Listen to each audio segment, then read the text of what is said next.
Hi there. Today is May 24th. And first of all, I want to say thank you to Mother Nature for these beautiful freaking days.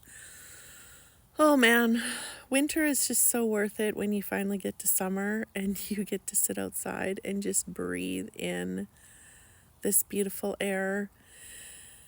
Oh, okay, so here's something something.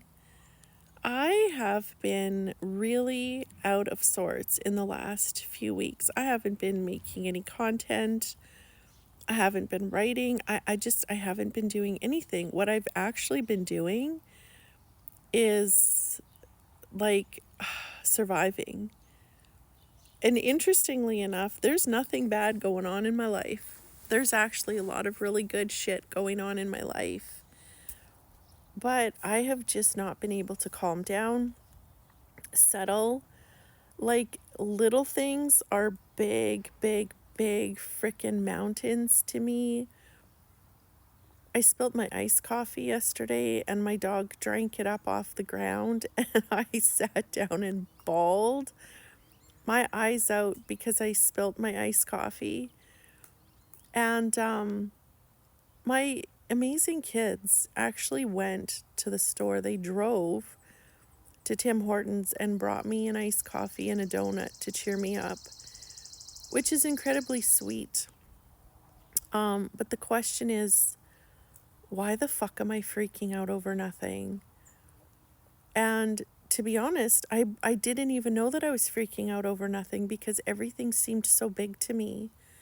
I woke up yesterday and the pool that I so love, my daughter and I spent the night setting it up the night before and woke up and my pool's leaking all over the fucking place. Well, that was the beginning of like the mountain, right? So anyway, what I'm here to share is once we see it, we can't unsee it. And I have this incredible friend, and every freaking, I've known him while we've been spending time together for like 10 and a half months now. And he has helped me heal so much of my trauma without trying. He's not a healer. He doesn't try to heal me. He doesn't try to analyze me or fix me. He just literally holds space for me. I've written, 12 books now, but what I keep saying is the word heal to me means hold them, encourage them, accept them, and love them. And that is what he continues to do for me without even knowing that he's doing it. But what he's been for me is a safe place to land. From the very, I don't even know, well, from the very day that he came to pick me up for our first outing, we went to the movies and I was so nervous. I've been single for so many years. I don't even fucking know anymore how many years I've been single for. 4, 5, 6. It's been a long time. And it's funny because the day before, he asked me to go to the movies. I was sitting in this exact spot and I told myself, you know what? I'm just done. I don't need a relationship. I'm happy alone.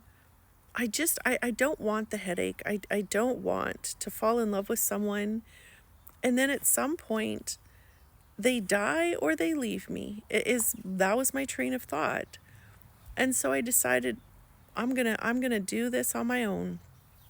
And then literally the next day he asked me to go to the movies and I actually tried really hard to get out of the date. I lied to him and said my friend's going to be in town. Well, my friend was in town. But I said, I don't think I can go because she's, wanting to hang out one night. He's like, well, bring her along. So I couldn't get out of the date, even though I tried. Well, I could have if I really wanted to. But I was so nervous. I felt like throwing up. My kids were home. They didn't like the outfit that I picked. Obviously, I just wore ripped jeans and a fucking t-shirt. I wasn't trying to impress anybody. And I was so nervous. I felt so sick, so sick. I was shaking. And he got out of his car, and when I saw him walking up the steps to my door, my whole nervous system calmed right down.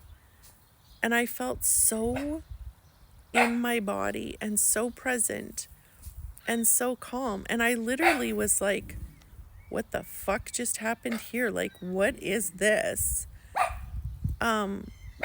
Because even though I meditate every single day for hours, even though I spend time in the moment, and my whole purpose in life is to be here in this moment, I'm really recognizing how fucking high strung I am, and how I'm actually really feeling that I probably have had ADHD my whole life.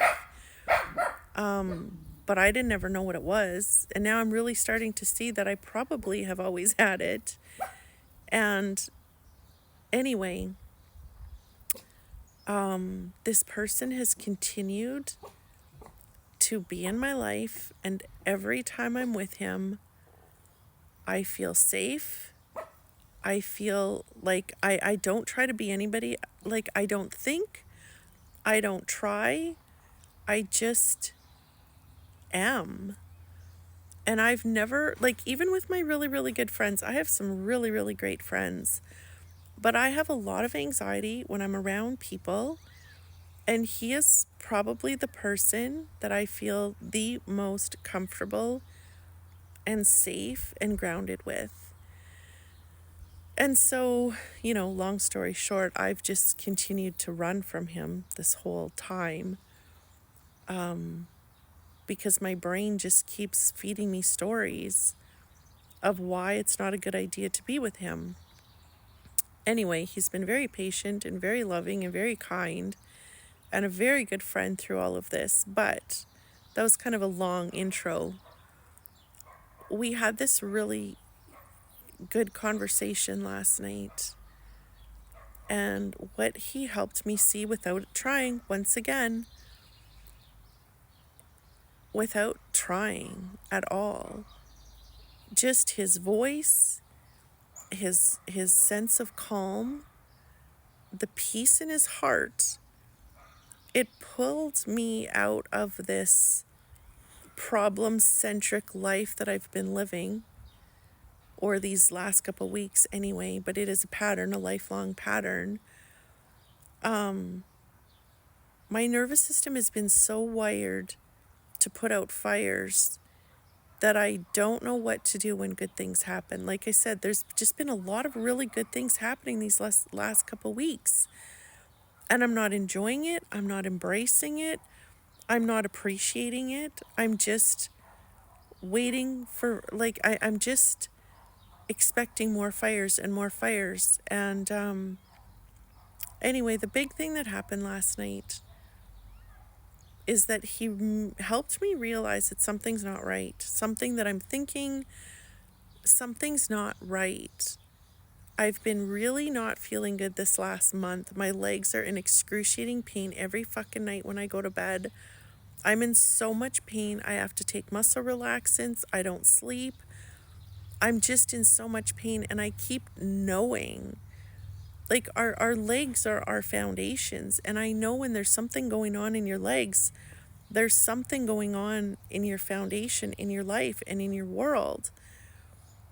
And what I realized after talking to him, I actually sat down and I started writing a new book, because that is where I get my answers, is when I'm writing or making videos or doing workshops. Like, that is where I feel God speaks to me. And what spoke to me last night when I was writing was, I am trying to reach for stars that are not mine. I am trying to make dreams come true that are not aligned with my soul's purpose.